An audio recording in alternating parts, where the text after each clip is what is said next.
Hey, Room 6, I am so sorry that I'm not seeing you again today. I may be back a little bit later. I'm at a meeting, but I really want you to try to get started on this other part of the project. So let's just do some quick review. This is the standard that we've been working on. Explain why trade routes to Asia were closed in the 15th century. So think about that. We know about how Europeans wanted luxury goods from Asia. You could tell Mrs. Iozzo all about the kinds of things they wanted and how it was hard to get them. And then the second part says trace the voyages of at least 4 of the explorers listed below. So that's why we're doing all these different dudes for this project. Describe what each explorer sought, it's a big word, when he began his journey and what he actually found. I always love that part. Because what they wanted to find and what they actually found weren't always the same thing. And then how would the discoveries change the world, especially maps? Okay, so these are the explorers that the state of Massachusetts would like us to know. So you can see a few of them, or quite a few of them, are in our project. And I also added Coronado and LaSalle and Cortez because they are part of our History Alive book. And these other explorers go up other spots too. So let's do a quick review. Here is the world, kind of as we can see it, know it today. But we know back in the age of exploration, the 15th century, 16th century, that the world wasn't quite as known to them. Let's get rid of these guys for a minute. So we have Europeans who are sailing eventually to Asia, like the Portuguese. They're sailing around Africa.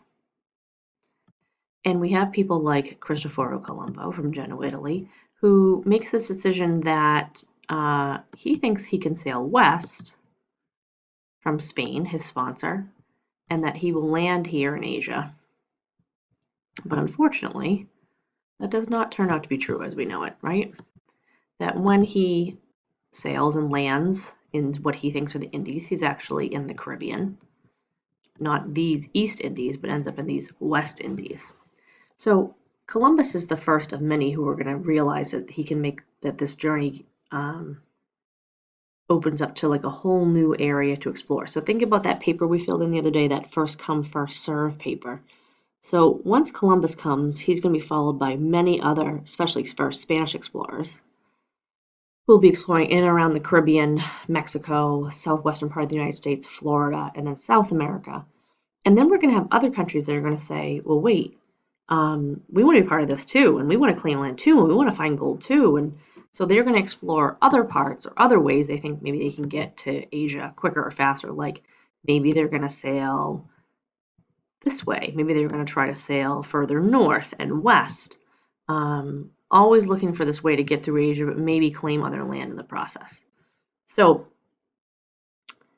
using the explorer that Mrs. Adamo assigned you in library, I want you to think about whether you want to stick with that explorer or whether you want to team up with only one other person in our class. Now here's the trick though. I need to have all of the explorers represented. So I'm going to give Mrs. Iozzo a list of the explorers, and I'm going to let her determine whether people get to team up or not. And she'll tell you more about that in a minute. But she's going to give you a packet in a minute. Each person gets a packet. And the packet has some of the same stuff that Mrs. Adamo was asking you to look for. But you're going to use that, and you're especially going to use that paper you picked up after the science quest on Tuesday. The single sheet paper about your explorer, and you're going to use it to kind of fill out some categories about the explorer.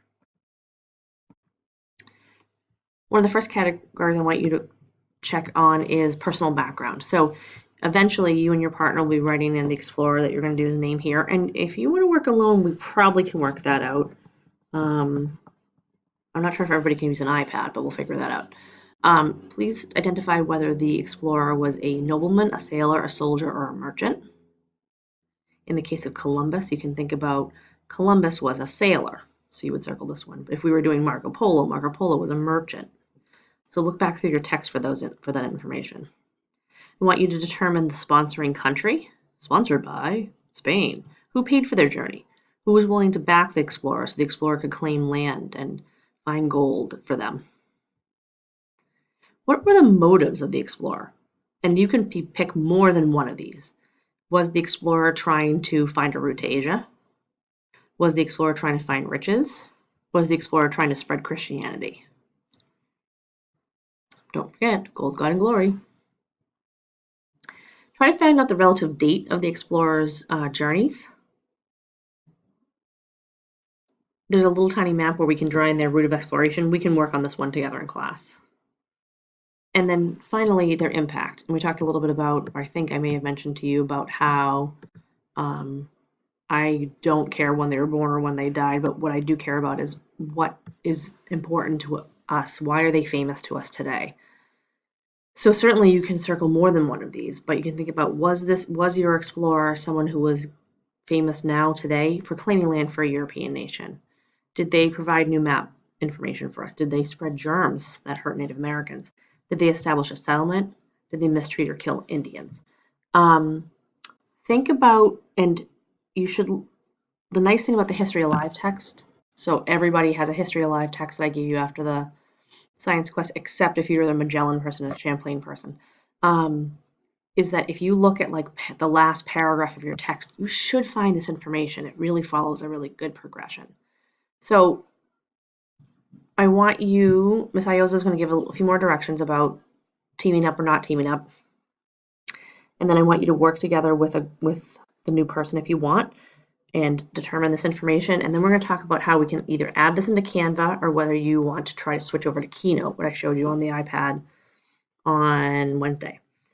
And then we'll go from there and we'll kind of get things rolling with that. Okay.